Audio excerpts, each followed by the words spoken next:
Dizolimi, Natalie Holzer sakit hati anaknya disebut hasil perselingkuhan. Hasil tes DNA dibuka. Meski sudah lama bercerai, Natalie Holzer masih dilanda kegalauan pasca banyaknya isu miring yang menerpa. Natalie Holzer harus banyak bersabar tanggapi omongan jahat orang lain padanya. Bukan cuma soal perselingkuhan, Natalie Holzer baru-baru ini cerita soal penderitaan hidupnya. Ex-Sule tak menyangka banyak netizen yang menilainya dengan sebelah mata, apalagi saat Natalie Holzer dikabarkan jalin hubungan dengan Faris. Terlalu cepat dapat mengganti, isu miring makin menyoroti Natalie Holzer.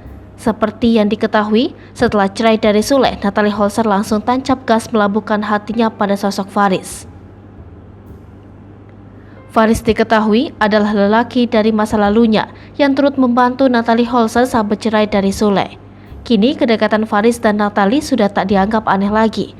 Faris bahkan sudah Natalie kenalkan pada Sule. Dari sinilah isu miring makin menimpa ex-Sule. Tak cuma sampai situ saja, beredar isu jika Natalie berselingkuh dari Sule. Tahun namanya makin jelek, Natalie kembali menyinggung isu miring tersebut saat membagikan curhatan soal lika-liku kehidupannya di Instagram. Unggahan foto masa kecil nelangsa Natalie Holzer cerita hidup. Natalie Holzer pun mengungkit satu persatu isu yang pernah menderanya, mulai dari dituding berselingkuh dengan manajernya sendiri saat masih berumah tangga dengan Sule, hingga rumor video shoot dirinya bersama manajer tersebut. Bahkan kehamilannya pun tak luput dari rumor miring dan dituding merupakan hasil perselingkuhan dengan mantan manajer. Tak berhenti sampai di situ, Natalie Holzer juga mengungkit saat dirinya masih saja dihujat karena perceraiannya dengan Sule. Ia sempat dituding menikahi Sule hanya untuk mengincar harta sang komedian.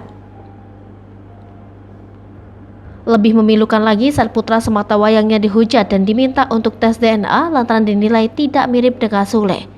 Dihujani berbagai cobaan dan masih bertahan, Natalie Holzer pun merasa kagum pada dirinya. Hai pemirsa Sri Popo TV, jangan lupa komen, like, dan subscribe, serta tonton terus berita-berita terupdate lain